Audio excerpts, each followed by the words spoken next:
Okay, y'all, so it's story time. So I actually wanted to go ahead and do a follow-up video to my Note 20 breaking video before. If you haven't watched that video, I'll have a little annotation above. Go ahead and check that out. But I wanted to actually go ahead and take time to follow up on events that have happened since. So apparently, let's go ahead and actually take it back. Let's go back to September. I'm gonna actually show you this brief clip. So I actually tried to attempt to make some phone calls to see if I can go ahead and get my phone fixed. So I called two locations nearby, two cell phone shops. Let's go ahead and call this one Shop A, and this was their response. So I guess at the moment you guys are not doing the Note 20s yet. Not if they don't have that listed. And I'm not finding any parts. When it comes to Samsung and Apple, I have two main vendors that I prefer to stick with. Okay. And I am not seeing anything under them right now. So I didn't have much luck there, obviously. So I called cell phone repair shop B. This was their response. Make sure we got those parts, but it looks like we do them for $110. Okay, so you'd be able to do that for $110. So, okay, another question.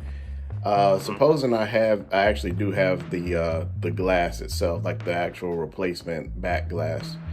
How much would you charge if I have my own? Let me ask a quick question about that real quick, okay? Okay. 3 hours later. Yeah, hey man, still there? Yeah, I'm still here. So yeah, if you had the back glass, we actually would not be able to do that, just because we're partnered with Samsung, and one of their rules is we can't use parts provided by the customer. We only have to use the parts that they give us.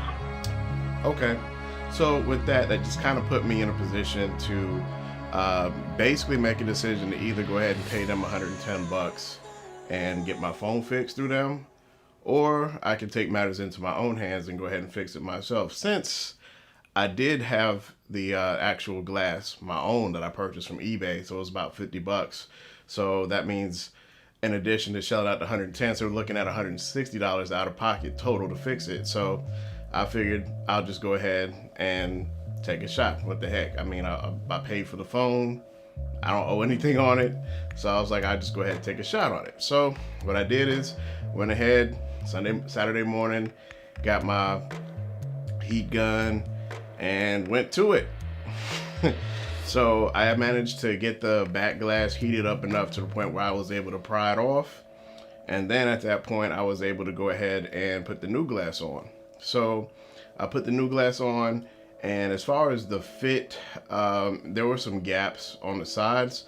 So I immediately knew it wasn't the original manufactured glass. So I guess you gotta look out for some of those on eBay, right? So at this point I got it on. It was like no turning back for me, so I just left it on. So from there, now let's flash forward to maybe, I want to say probably about maybe 2.5, 3 weeks ago.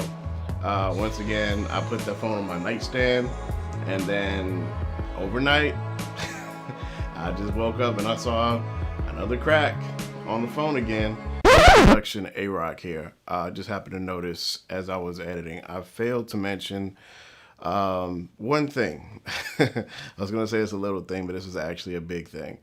While I was actually working on this, I sort of burnt the edges of the front display. So if you are gonna make that decision to actually try to repair it on yourself, just be wary of that. And if you don't feel comfortable at all, full disclosure, I'm not responsible for anything that happens. But if you do decide to make that decision to take that leap, that could be a possibility. I would just recommend, if you don't feel comfortable, just seek out a professional and they'll get it done for you. But back to the video. So I don't know what's going on with this, but I wanted to actually just go ahead and make this follow-up video just to kind of let you know that I feel that the issues that are occurring are really a design flaw on Samsung's end. I don't believe there's anything going on where it's the end user's fault here, because a lot of the people that in that same video I just mentioned in the beginning, a lot of the people have been responding to that video saying they've had similar issues where it's the back glasses are breaking with no, you know what I'm saying, people have cases on their phones, they're not dropping them, and stuff is happening. And I even had one subscriber, I'll put the comment here, but they had an issue where the same issue, and they called Samsung and they denied them. So they're saying that, oh, it's because there's physical damage, it's your fault. So Samsung is trying to take it to you, the consumer, and try to say that it's your fault that these phones are breaking. Nah, I ain't hearing that. So ultimately, it is a design flaw. I don't know, it's not happening to everybody. I can't tell who it's happening to versus who it's not happening to. But, however, I will say this. If I fix the glass the first time, I put a second glass on there, and it breaks through the same causes, not dropping and not doing anything, after the second glass, that's gotta be a design problem. Something about the way the phone is designed, it's not sitting right. And other people have told me specifically that they're getting cracks in the same portions. Like on that left side, they're starting, it looks like it's showing that's where the cracks are coming from, and it just kind of trickles off from there. So I don't know if we're getting similar results from different people. To me, something ain't right. So honestly, I'd like to go ahead and take this to Samsung myself. I'm actually gonna go ahead and take this to Twitter. I'm gonna go ahead and see, I think it's Samsung Mobile. Either way, I'll have that information in the description. If not, I'm gonna have my own comment pinned. I'm gonna actually just go ahead and see if we can, if you want to join me, we're gonna see if we can retweet this and do like a hashtag Samsung victim fail. So, hey, I just wanted to go ahead and just do a quick video. If this is your first time checking out the channel, definitely stick around for more.